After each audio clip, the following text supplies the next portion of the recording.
my gosh. Thank you. I feel like it's something that I felt like I need to do, and just seeing it like that just confirms it for me.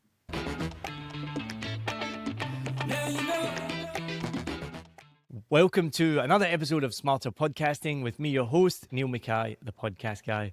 I started my first podcast in 2019, way back when. It doesn't even seem that long ago, but it is actually quite long ago. I started my first podcast as a hobby. And after that, I lost my job during COVID, which helped underprivileged children get education. I worked in fundraising. And so I decided to focus on just one thing and focus on podcasting. And I started 7 Million Bytes Podcast. We have now helped over 70 podcasts, helped with thousands of episodes, millions of downloads, and helped with podcasts get to the top of the charts. I then started this show, Smarter Podcasting, to help you make the best podcast possible. And one of the most exciting things that I do in this podcast is offer audit of other podcasts. And we'll maybe hear from our guest in a second. I often hear that it's quite intimidating to do this, so I do thank my guests for putting themselves forward for this. It's one of those things. I don't like to think that I have imposter syndrome, but I definitely, every time I do one of these audits, I'm always thinking to myself, do I actually know what I'm talking about? But generally the feedback is I do, and it is generally helpful. So hopefully you, the listener, take something from this audit as well. You can use some of these tips as well to help your podcast and help make it the best podcast possible. So my guest today, she's the host, director, and creator of the Nicki Sun Show. She meets the world's most influential creators, including Catherine Ho from Crazy Rich Asians and Sun Kang from the Fast and the Furious franchise. And something that's really close to my heart is somebody that lives in Vietnam. She amplifies marginalized voices in front of and behind the camera. My guest today is Nicki Sun from the Nicki Sun Show. Nicki, thank you so much for coming on Smarter Podcasting. Yes, Neil, it's such a pleasure to be here. Thank you for being willing to audit my show. For me as a podcaster, I was like, let me talk to somebody who actually knows a thing or two about podcasting and see what they have to say about my show and what I could do to make it better. So thank you so much for having me on your show.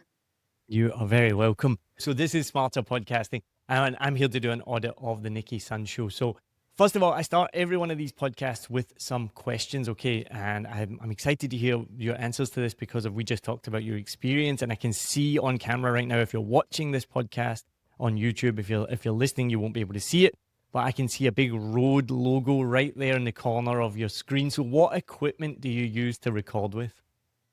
I use several, Neil. So at the moment, this is the Rode USB mic. So it's a dual. It has both XLR and USB-C, which is so great. Coming from the broadcast and on-camera world, we were taught to utilize XLR cable, the professional grade cables, but that is in terms of the audio in what I utilize. It really comes down to editing as well, as you probably know. But currently, I'm just using DaVinci. I love your enthusiasm for it. My next question was going to be, what do you edit with? So you've just told us DaVinci. So we use Descript. I want to move now into more about your podcast away from the tech. So this question is, you obviously have a YouTube channel and it's very successful. I think over 20,000 subscribers, but I'm just looking at your podcast on Apple Podcast and Spotify. Okay, so I evaluated your podcast because I'm not a YouTuber, right? I'm an OG podcaster, but I was able to see the video for reference. But this question is related not to your YouTube channel, just to your podcast. What is your podcast niche? This is what I'm hoping you can help me with, because I feel like I am in a niche that is just way too popular and very broad. It's not niche enough, Neil. It's not niche enough. Right, that's a good answer. We can go with that right now. That's fine, because the next question is going to be, what makes your podcast different than the other 250,000 podcasts that are published every week? Yeah, and that's the one thing I'm also trying to discover as well. Being in the creative spaces of my guests' home and actually feeling entrusted enough to have like an hour conversation in their specific creative space while talking about their creative process. I think that makes my podcast a little different in that I do take the extra effort to really make each episode a cinematic masterpiece as best to my ability. And so for me, I've been wanting to really focus specifically on world creators, and not niche myself where it's only Asian, but it's really like interviewing the most influential world creators. So I'm still trying to hone in on the platforms of which I believe provides value, which is entertainment, inspiration, and education. And if I can create a show that tackles somewhat all three, then I feel like that's where I'm trying to go with my show. There was two words that I picked up on there, which just shows how complicated podcasting is at the moment. One, you said cinematic, but then you also said listeners. Those are two completely different things. And goes back to what I mentioned about I'm evaluating your podcast, not your YouTube channel. And it is something that is really important because your podcast and your YouTube channel, your podcast on Spotify, Apple Podcast, I looked at both of them, have very different content to what's on YouTube. And so that's what makes it complicated for everyone, even myself, is are you doing video? Are you doing audio? And if you're going to do both, how do you do both? So we can talk about that as well. But it's something that just has made podcasting completely different to when I started and very complicated.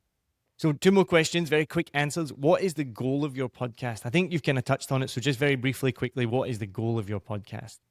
I think just more reach is my biggest goal because for me, if reach is out there, then more people get their stories told. And hopefully, if I can hook a listener onto one episode, they'll find the other episodes just as valuable. So the growth of the podcast, do you have a personal goal based off of the growth of that podcast? I guess I don't have a specific number, and I know being really real with my numbers is how we grow. I'm learning things as I'm going along.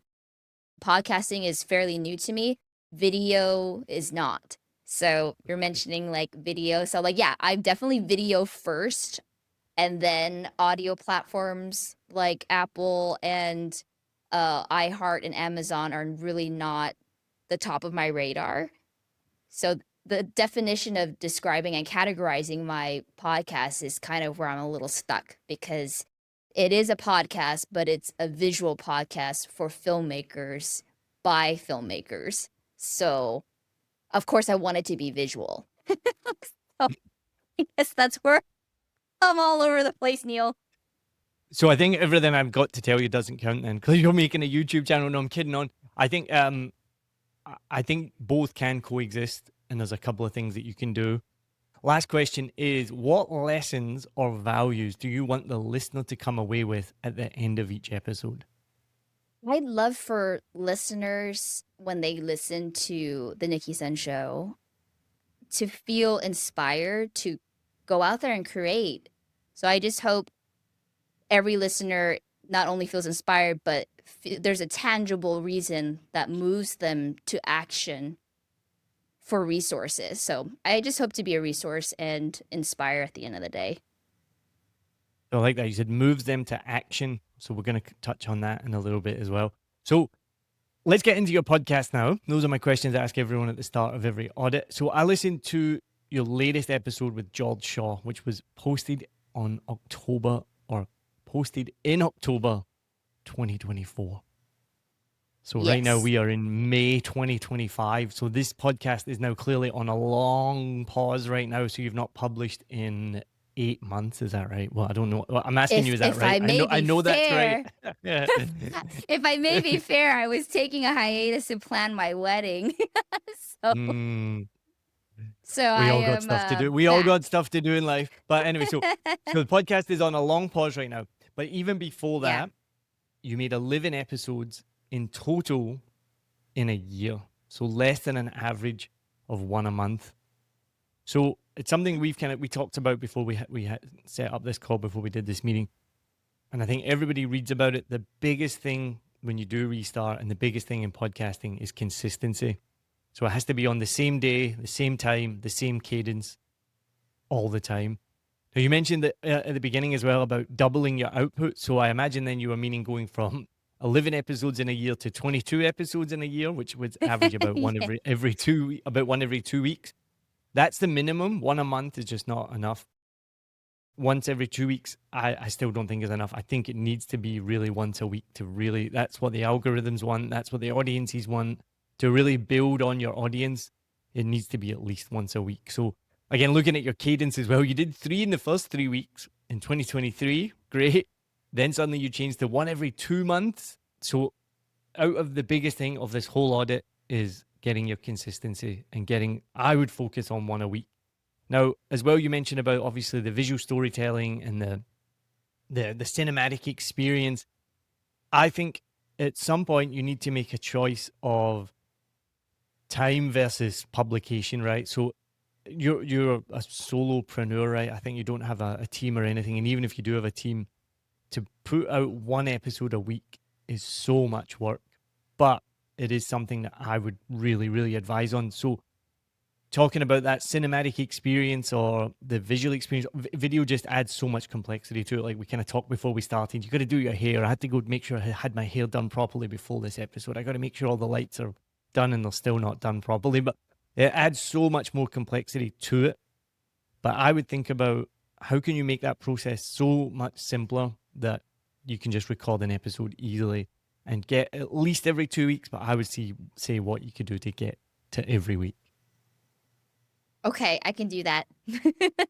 All right, done. That one's done. So let's keep going on. So a couple of things that were great. Your artwork was fantastic, which I would expect from somebody that's such a visual creator. Some people's artworks, the too much words on it, the words are too small or whatnot. The fonts don't stand out, but your artwork was all great.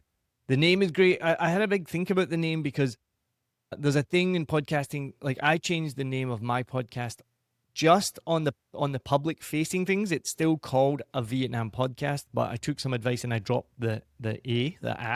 So if you go on Spotify, it just reads Vietnam podcast. And the thinking behind that was if somebody's going to type in looking for a podcast about Vietnam, they're going to type Vietnam before they type and then my podcast will come up quicker. So I was thinking about your podcast with but then I looked, there's The Diary of a CEO, biggest podcast in the world, The Joe Rogan Experience, biggest podcast in the world. So I don't think that the is that detrimental. I think one thing you didn't answer, I thought you might have said, when I said what makes your podcast different, you kind of alluded to it, and I think this is the correct answer nearly every time. What makes your podcast different is you. And it took me a while to figure this out because it seems so egotistical, but then eventually I realized people are coming back to my podcast because of me. I always thought it was because of the guests, but the guests are always different. And my numbers are consistent and consistently growing over 5 years. And I was like, well, what's the one thing that's the same thing? It's me. It's so weird and it is so egotistical. And I've just kind of had to accept it. But people are coming back for you. So calling your show the Nicki Sun Show, I think is absolutely fine. So the name is great. The only thing I thought could maybe help is adding a tagline. So this, again, something I learned from Adam Shibley. Not everyone does it. Joe Rogan doesn't do it. Diary of a CEO doesn't do it. But those guys have, let's not joke. They have millions of dollars in promotion, right? Like I was talking to someone a while ago. If Joe Rogan wants to get to number one, they just spend a little bit more on marketing. It's not about having the best show. It's about the budget and the money. So for people like me and you who are trying to grow organically, we want people to find our podcast and just instantly know what it is, adding a tagline can help people. So you don't need to change the artwork. You don't need to change the name, how you introduce it. You just change it on your host website. So for me, I use Buzzsprout, which then filters through to all the directories. So if you go to Smarter Podcasting, this show, it says Smarter Podcasting, making the best podcast possible. I think that's what it says. I should know that. So it just means that when someone's scrolling and they see Smarter Podcasting, they know exactly what it is. For me, Vietnam Podcast, it says Vietnam Podcast, culture, community, and conversations about Vietnam. So immediately someone knows what it's about. So you could just add that little tagline. You've talked about, you want to amplifying voices or something like that. Just 2 or 3 words, not a lot. That just means that when someone's scrolling on, because again, you always got to think about the user's experience, right? When they're scrolling on their phone, because that's how 90% of people listen to podcasts, they're scrolling down Spotify, Apple Podcasts, they're looking for a new show. They see the Nicki Sun Show. They might not know who you are, right? So they're like, oh, I don't know what the Nicki Sun Show is. But then they see that tagline that says amplifying Asian filmmakers' voices, something like that. And immediately they're like, oh, shit, no, I want to listen to this. So they're going to click on it. So that's just a small thing. Adam Shibley swears blind by it and it will help your podcast grow. So I would recommend that you do that as well. So that brings me to your niche, which we've discussed a little bit already. As you mentioned, I would just get niche down. Just choose exactly what you want to do. And I think you're pretty much almost there. I think it's just really, once I knew exactly what my niche was, and it just helped me focus everything I did, every guest I interviewed, every introduction I did, every piece of content that I wrote, all had to relate to my niche. And so for Smarter Podcasting, making the best podcast possible, every time I interview someone, the first question I say to them before we even set up the interview is, what's one thing that you want to help teach somebody? So every episode we focus on one thing, which goes back to my question. I said, what do you want your listeners to come away with at the end of each episode? So that's something that you should have clear every time you're going to interview George Shaw or Sun Kang. What do you want the listeners to come away with? Not the guest, not you. What do you want the listener to come away with? And you've talked about, I like it as well, like inspire, motivation. So how are you going to make them do that? And so that kind of, once you know that that's your niche, it helps with the introduction, helps with your questioning, helps with everything that you do. So have a good think about that. I know we talked about it already. And the other thing about your niche, or even just, so you set up, who is your host website? Is it Buzzsprout, Acast, Spotify for podcasters? It's Spotify for podcasters, yes. Yeah, cool. So they all do the same thing. You can choose what you're listed as, so entertainment or whatnot, and you can choose up to 3 different categories. Now, I assume you know this, but you're listed on Apple Podcasts and Spotify, and I assume everywhere else, you're listed as a documentary. Did you know that? I might have said documentary because it was filmed as a documentary. And I didn't want to pick people and blogs because I felt like everybody put people and blogs. And then I wanted it to be education because it's what you're learning from these individuals. And then it's also kind of like business because these are creators and they're all solopreneurs and they're making money and they're teaching other people how to make money. So I was like, I could go the business route. I could go the education route. I can go just people and entertainment. But I guess the one thing that I didn't feel that would be too saturated would be documentary. And yeah, saying that out loud now feels very weird, Neil. So I don't, this category, I don't think has any impact on growth at all. So I know you're saying about being saturated and things like this. All it does is it just tells people what's it about. So I'm just looking right now on Buzzsprout. There are about 100 different categories, right? So, but they break it down a bit. So I would just have a little bit, I think. Again, it doesn't really make a massive difference, but what I'm looking at is when someone finds your podcast for the first time, they're going to see documentary. It's either going to turn them on and then they're going to listen to it and be like, well, it's not really a documentary, or it's going to put them off because they're like, I don't want to listen to a documentary. And I love like the Noiser Network. I love the Noiser podcast I'm listening to the one about Titanic right now. Those are what I would call documentary podcasts where they're documenting something. All right, so then your About section is great. It says, I'll put it up on the screen if anyone wants to look at it, but I'll just read it out quickly. It says, The Nicki Sun Show is a video podcast hosted and curated by Nicki Sun, featuring skillfully crafted, energetic, and meaningful conversations with the world's most influential and on-the-rise creators and celebrities. Each episode, audiences are invited to an intimate and insightful experience as Nicki is granted unique access into the creative spaces of her esteemed guests. Whether you're seeking entertainment, motivation, or inspiration, which we talked about that in the beginning, that's your kind of niche, right? Entertainment, motivation, and inspiration. Along your path to realizing your dreams, this show is an essential addition to your playlist. All right, that sounds great, but this might be a bit harsh, okay? But that's why you come on this audit. In my opinion, these phrases and words that I've actually highlighted, I've bolded and underlined, the phrases skillfully crafted, energetic, meaningful, intimate, insightful, esteemed. I couldn't think of a better way to say it, so I put it into ChatGPT and I said, what do you think of this? And I kind of gave my opinion. This is what ChatGPT said, and I'm not going to lie, I kind of agreed with this. It said, and this is quote, plucked from a thesaurus during a branding workshop. And then the next thing it said was that they try to impress, but they don't connect. But this was the most this was the most important thing, though, it said, right? And again, this is why I love ChatGPT, because I feel like it says what I want to say, but I couldn't think of how to say it. It said, speak like your ideal listener does. If they'd never used those words to describe a show that they love, then scrap them. Fair.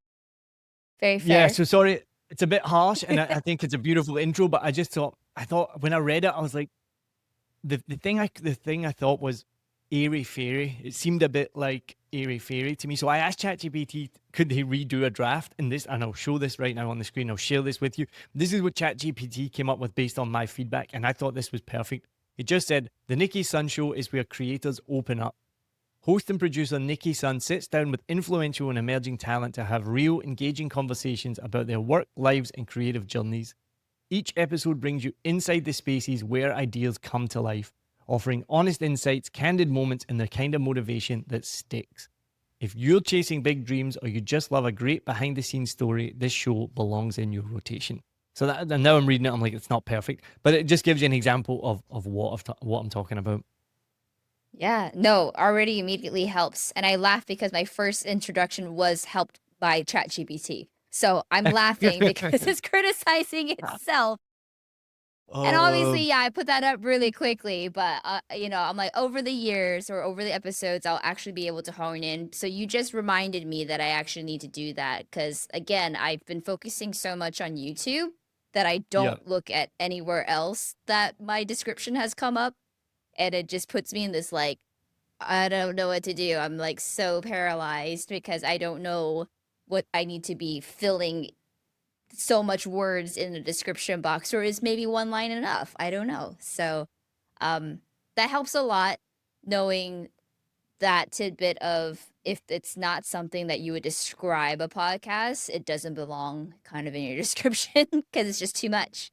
Yeah, it's so funny you said it. It did sound a bit chat GPT to me, but I actually didn't pick up on that at the time. I guess that's where that kind of airy-fairiness came in. I thought your titles were really good. Yeah, they don't have episode numbers in them, so I really like that. I think one of the biggest things is when you see people or podcasters that have like number one, number two, number three, blah, blah, blah, and you're like, unless it needs to be listened in sequential order, you don't need Mm-hmm. numbers. It's just inconsequential and it takes up room that you're wasting. So your episode titles were great. The artwork, every episode had its own artwork, which was really good. And again, like being a visual creator, that I wouldn't have expected anything less. I thought your show notes were really good. The only thing I would change with your show notes, which we changed about 6 months ago, I would personally write them in the first person. So your notes were very similar to everyone else, written in the third person, like Nicki Sun talks to blah, blah, blah. I changed it to make it more personal. So because you want people to connect with your podcast, right? You don't want it to be this other thing. So I now write it as let's be honest, my team in ChatGPT write it, but they write it in the first person. I speak to, I do this, we talk about, blah, blah, blah. So it's just a small thing, but I would think about doing that if that's something that you're interested in doing. And then I the love way that. we do, Thank you. yeah, no, you're welcome. We also try and do if you go and look at my show notes, every show note starts with a quote from the show that is normally either intriguing, controversial, or grabs you like a hook. And that's the first thing. Because again, so we think about someone scrolling on the bus, on the train, at home, they're trying to pick a podcast. And not just to pick a podcast episode. So I think about when I find a show that I like, I'm going to scroll through that show until I find an episode that I want to listen to. So, I mean, I don't listen to Joe Rogan, but if you're a Joe Rogan fan, you might not listen to the latest episode. You're going to scroll down and find one that resonates with you. So we always try and do a quote right at the beginning, because that's all people are going to see on the apps is the beginning. They're not going to see the whole show notes. They're going to see the title and maybe the first line and not even all of it. So we always put a quote. The biggest thing, thankfully, I noticed that your show didn't do this, but there was one I noticed recently. When you start to use AI too much, every single one of their show notes started with "in this episode ... in this episode ... and I was like, I've had to tell my team, like, we can never use that. Don't do "in this episode," because every fucking podcast in the world does it, and we know you're talking about "in this episode." So don't rely on ChatGPT or AI too much, or if you do, make sure you prompt it properly to give you a really personal and good show note. And we always just use that quote at the beginning. So yeah. And I mean, even with yours, I think you said in this special episode and the one with George Shaw. So it would be just as small as removing that. And I redid it, said, I sit down with acclaimed composer George Shaw, the creative force behind the theme song for this show and soundtracks for projects like blah, blah, blah, blah, blah. So just little things like that, you can change it. All right. So we haven't even gotten into your show yet, so sorry it's taken so long. We've just kind of gone over the nuts and bolts of it. So then I actually did listen to it. Right. So fantastic. You've got a great energy. You've really you're good to listen to, good interviewer as well. The show itself is really good. So this is the part where I then take it apart. So I'm sorry about that. It's okay. I signed up for this. No, I don't take it apart. But right off the bat, now this is where the difference between audio and video is, but I actually don't think it is that different. the intro is too long in the beginning. It's 20 seconds of the beautiful music from George Shaw. And I can see on the video on Spotify and on YouTube, there's beautiful visuals on the video, but listeners can't see this for one. And then on YouTube, this is what I've learned the most, right? So I'm not a YouTube expert, but the one thing I have learned is the first 30 seconds is the most important. YouTube actually tells you that 50% of viewers will drop out within the first 30 seconds. That's mental. That YouTube knows for a fact that half of your audience will be gone within 30 seconds. So if you can keep 50% or more watching for 30 seconds, you're already hit the first metric, and then that's going to help people get to the end. I mean, my last video I did on YouTube, I think only 10% of people made it to the end, and that was considered typical. Whereas on a podcast, 80% of people are going to listen to the very end. So that first 30 seconds on YouTube is so, so important. And if you just have 20 seconds of music with no speaking, I think I mentioned this to you. I would like to know, do you know what your stats are for those first 30 seconds? Because maybe I'm talking shit and your stats are really high and 80% No, are getting past. not very good. I will say this. I rely heavily on YouTube Shorts to feed into my longer form. But if somebody was to just come across the video, it's not a good click-through rate. Actually, it's good click-through rate because people are clicking through it.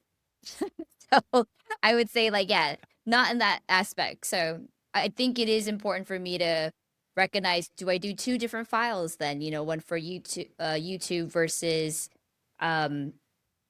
just the audio version, or am I pulling something really exciting in the beginning for the first seconds and moving it to the front and just rearranging it and just realizing that, I am editing for video when I should be editing for audio first. Well, I have the answer to that question. So I want to share something I'm really excited to share with you. With this George Shaw episode, I actually downloaded it and created an intro.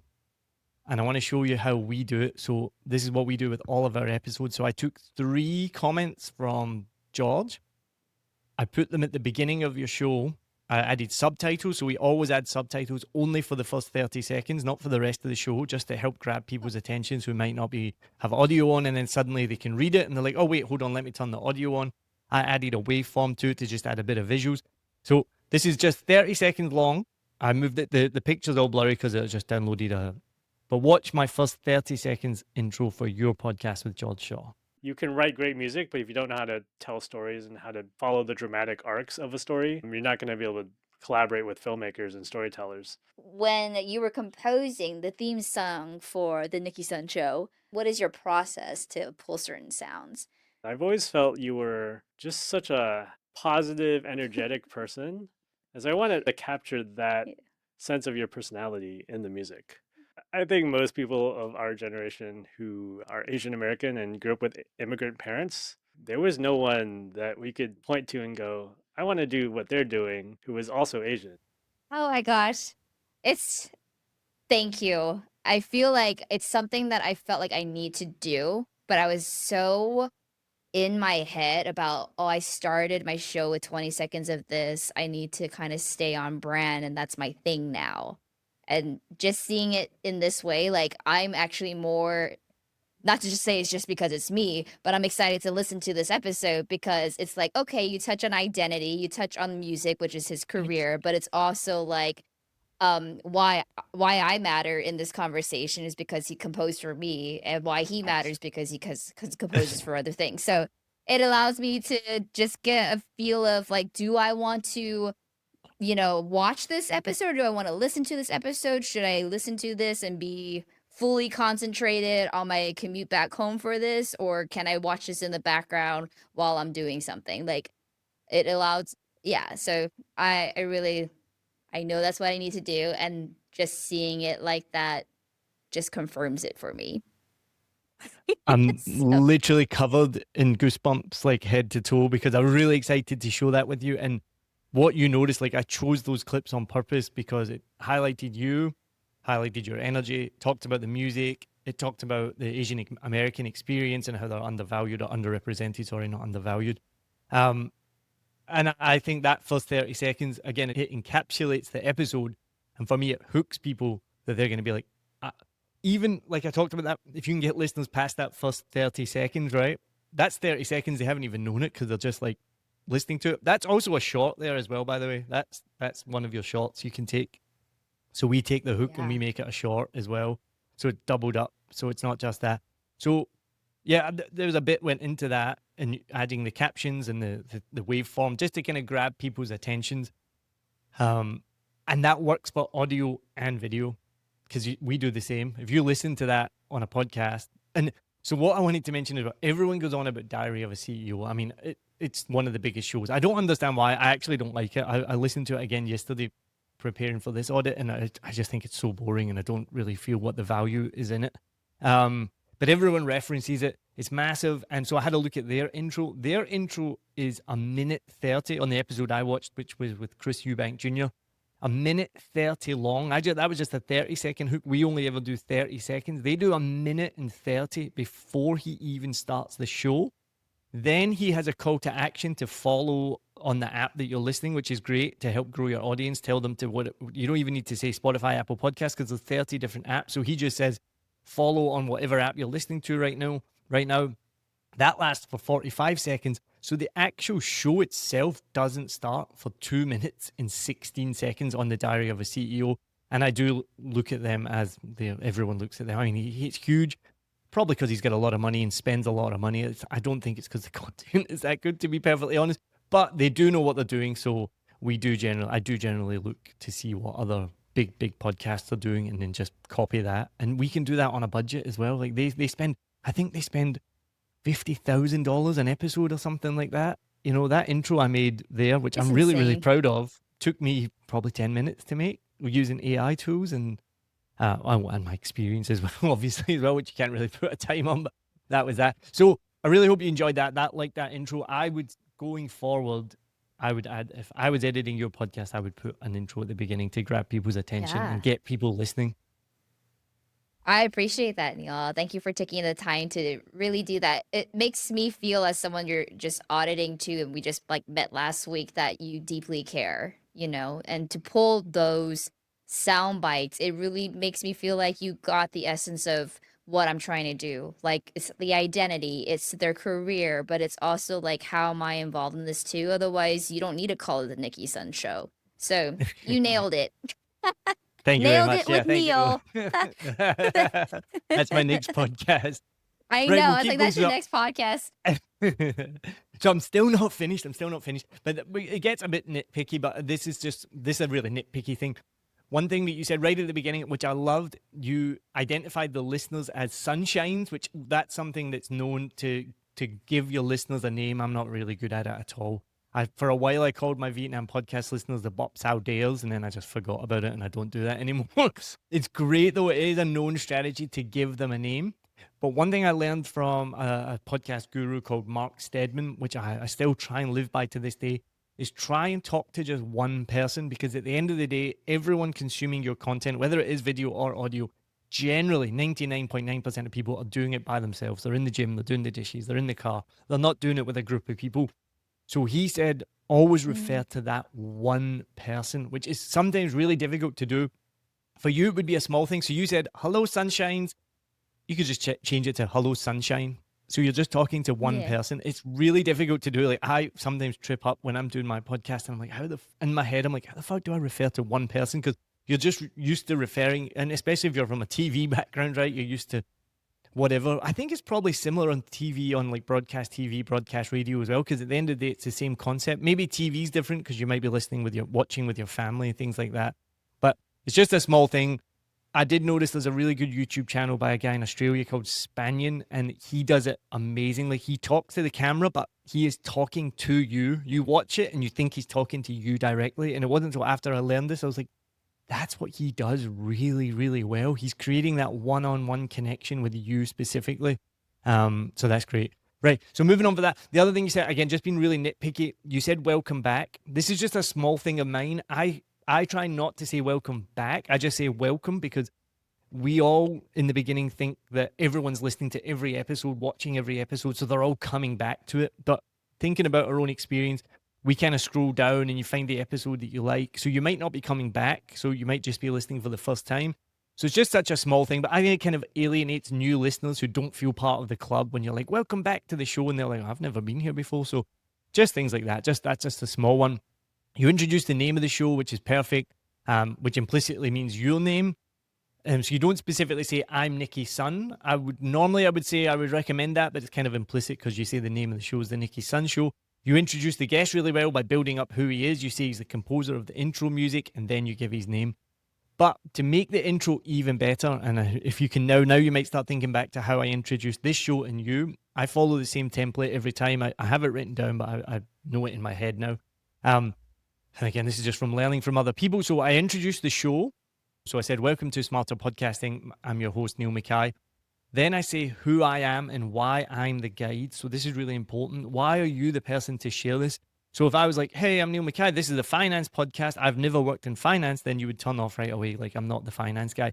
But on Smarter Podcasting, I've had my first show since 2019. We've made over 70 episodes, blah, blah, blah, blah. So I introduce who I am and why I'm the guide, why I'm the person to tell you and talk you through this. Then I introduce the show. So this is Smarter Podcasting. We're going to help you make the best podcast possible. So we say what it's about and what the value is for the listener. Then we talk about the specific episode. So what will the listener come away with after listening to this episode? Now, if you want to go next level, you can record this afterwards, but it takes more time. I don't do this. I just do it in the moment. And sometimes it's not 100% accurate, but generally it is because, like I mentioned earlier, I kind of prepared for the episode. I know what this episode is going to be about. I know what I want the listener to come away with. So for this episode, I said we're going to do a podcast audit, and hopefully you, the listener, can take something away from this. So we're getting a bit meta now, but anyway, the next thing, your guest intro was great. To take it to the next level, what I do is I always have just 3 bullet points.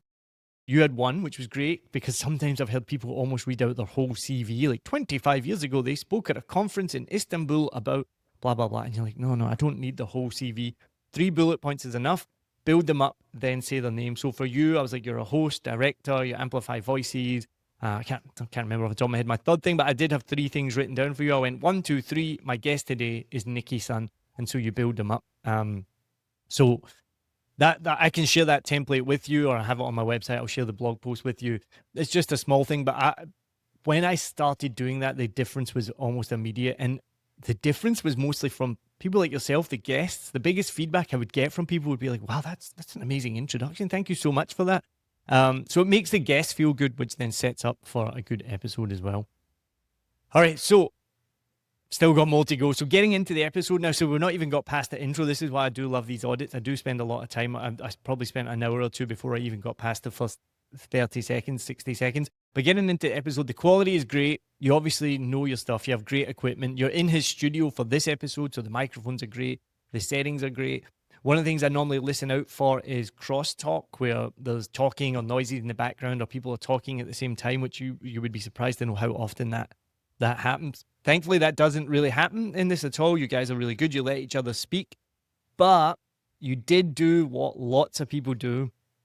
And that's why I have that kind of like talk before this show. You do that thing with it when the guest is speaking, you're going, yeah, yeah, in the background. And you do it quite a lot. So it's quite off-putting if it's audio only, because you want to hear that one speaker. But even for the video, because I watched the video, there's a part where you're not even on the screen. It's just him.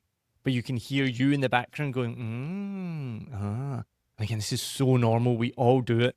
And it's just one of these skills I learned as a podcaster, that to stop doing it. The good thing is you had 2 mics. So we always use 2 mics. It means you can mute that mic. So in your post-production, in your editing, again, if you do it, it's not the end of the world if you have 2 mics, because you can just mute that other mic and then you don't even hear the person speaking. So that's what we do in the beginning. When I first started, I just had a Blue Yeti condenser microphone, which was horrible. And you couldn't cut out the other person. And so, as I told you in the beginning, it was me that was doing it. You could hear me in the background going, yeah, okay, right, I was like, shut the fuck up, Neil. So that's just a small thing to look out for. But I listened through the rest of it. The quality was just great, which I wouldn't have expected anything less. So that was awesome. Then, so we're getting to the ending of the episode now. Talking about going all the way back to what I talked about in the beginning. What's your goal of the podcast? What do you want people to walk away with? I would make sure that you finish every episode with a really strong call to action, or CTA. This is the awkward part. What I don't do is give my guest the CTA, because at the end of the day, you're paying for the episode with time, money, expertise to create this show. You've just given the guest a free hour of exposure. They're going to be on the artwork. They're going to be on YouTube, blah, blah, blah, blah, blah. I don't give them the CTA, which in the George Shaw episode you did, which everyone does. You're like, tell people where they can find you, blah, blah, blah. Your one thing that, as I mentioned in the beginning, what's your goal of the show? You want to send people back to your website, buy your products, hire you. You're creating this show for you. I mean, you talked about amplifying voices, growth. Well, if you want to do that, send them back to your website where you can continue that growth. Don't send them to George Shaw's website. Nothing wrong with George Shaw. If you're listening, your website is great and all you do is great. I'm just saying, don't, any of your guests, don't give them the call to action, because you really should only have one call to action at the end of the show. And I think it should be for yourself. So you don't have one at all. And even I went to the Diary of a CEO to just check what they did as well. And I mean, as soon as the episode finishes, he does a really strong call to action. He asks to go to the website, rate, review, follow, share, all of that stuff. So I would make sure you have a really strong call to action. Decide what your niche is, what your goal is, what you want to achieve from this podcast, and then make that your call to action. And that's kind of what I was saying. Once you start to know exactly what your niche is and your goals, it filters into everything, your questions, how you choose your guest, how you prep your guest, and your call to action at the end. So, and then the last thing on the episode was you had 90 seconds of outro, which was just music, which again, it's really going to hurt your engagement, because people are just going to switch off. And with the algorithm on YouTube, there's not an algorithm on audio podcasts, but with the algorithm on YouTube, it's going to know right away that people are not getting to the end of your podcast. You want people to get to the very end of your show. And then the algorithm will start to see that your content is valuable, that people are listening to it, they're enjoying it. This is what I've learned anyway, and it just makes sense. Even on the audio podcast, I have 90 seconds of music at the end. So what we recommend is you get to the end of the podcast and you just pretty much end it quite abruptly. So Nicki, thank you so much for coming on Smarter Podcasting and allowing me to do this audit of your show. I'm really excited to see the difference that it's going to make. I cannot thank you enough. Remember, if you're watching or listening to this episode, rate, review, subscribe. Go to the website, 7millionbikes.com. And if you want to work with 7 Million Bikes, you can book a call with me, Neil Mackay, the podcast guy. The link is in the show notes, or the button is on the website. Nicki, this has been amazing. Thank you so much. Thank you so much, Neil. Oh my gosh. Too good. Cheers.